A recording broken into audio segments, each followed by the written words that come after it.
सलाम। आज हम सूरा अन-नूर की रोशनी में ये समझने की कोशिश करेंगे कि हमारे दफ्तरों में, यूनिवर्सिटीज़ में या किसी भी सोशल गैदरिंग में मर्दों और औरतों के बीच बातचीत के सही आदाब क्या हैं। चलिए देखते हैं कि हमें क्या हिदायतें मिलती हैं। ये एक ऐसा सवाल है जो हम सबके जहन में कभी ना कभी जरूर आता है ना? कि भाई जब हम काम पर या पढ़ाई के दौरान या किसी फंक्शन में एक दूसरे से मिलते हैं तो वो कौन सी हदें हैं जिनका हमें ख्याल रखना चाहिए। आइए इसी अहम सवाल का जवाब तलाशते हैं। देखिए ये बात कितनी जबरदस्त है। सोर्स कहता है कि इसके लिए पर्दा शब्द सही नहीं है, ये असल में आदाब हैं, मतलब एटिकेट्स हैं। तो ये पाबंदियों की बात नहीं है, बल्कि एक दूसरे के साथ सम्मान से पेश आने के तरीकों की बात है। तो सूरह अन-नूर में हमें 3 बुनियादी आदाब सिखाए गए हैं, और इसमें सबसे दिलचस्प बात यह है कि सिर्फ औरतों के लिए नहीं है। नहीं, ये मर्द और औरत दोनों के लिए बराबर से जरूरी हैं। तो चलिए एक एक करके इन्हें समझते हैं।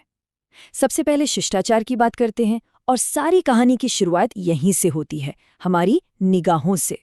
कुरान में इसके लिए जो लफ्ज़ इस्तेमाल हुआ है वो है ग़ज़ बसर।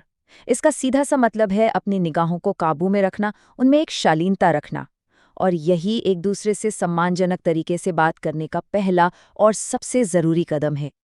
अच्छा, अब इसे समझना बहुत ज़रूरी है। ग़ज़ बसर का मतलब ये बिल्कुल नहीं कि हम हर वक्त ज़मीन में ही देखते चलें और कहीं ठोकर खाकर गिर पड़ें। नहीं, इसका असली मतलब है कि आपकी निगाह में हया हो, एक शराफत हो, किसी को घूरना या ताड़ना वैसी नज़रें नहीं होनी चाहिए। ठीक है, तो निगाहों की बात हो गई। अब आते हैं दूसरे उसूल पर जो जुड़ा है हमारे लिबास यानी हमारे पहनावे से। तो दूसरा नियम ये है कि हमारा पहनावा ऐसा होना चाहिए जो किसी को सेक्सुअली प्रोवोक न करे। इसका मकसद एक ऐसा माहौल बनाना है जहां किसी तरह के प्रलोभन की गुंजाइश ही कम से कम हो। इस मामले में औरतों पर खास तौर से जोर दिया गया है। उन्हें हिदायत है कि वो एक शालीन लिबास पहने और खासकर अपने सीने के हिस्से को भी अच्छी तरह ढांप कर रखें।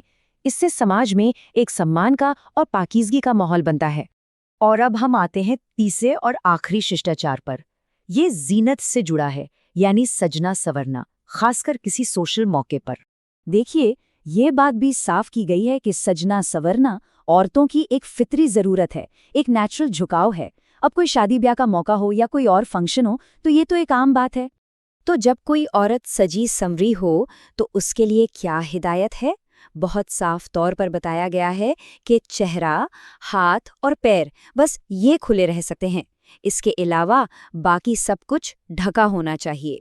तो हमने इन 3 सिद्धांतों को देखा, निगाह, लिबास और जीनत। अब सवाल ये उठता है कि आखिर इन सब का मकसद क्या है, इसका असली लक्ष्य क्या है? बात यह है कि ये कोई बेमतलब के नियम नहीं है। इन आदाब का असल मकसद है एक ऐसा सामाजिक माहौल बनाना जहां आपसी सम्मान हो, हर किसी की गरिमा का ख्याल रखा जाए और माहौल में पाकीज़गी हो। तो आखिर में हम इस सवाल के साथ आपको छोड़े जाते हैं कि इन हिदायतों को, इन आदाब को एक तरह की पाबंदी समझना चाहिए या फिर ये एक तरह की सुरक्षा है, एक प्रोटेक्शन है जो समाज में हर इंसान की इज्जत को बचाती है। इस पर सोचिएगा ज़रूर।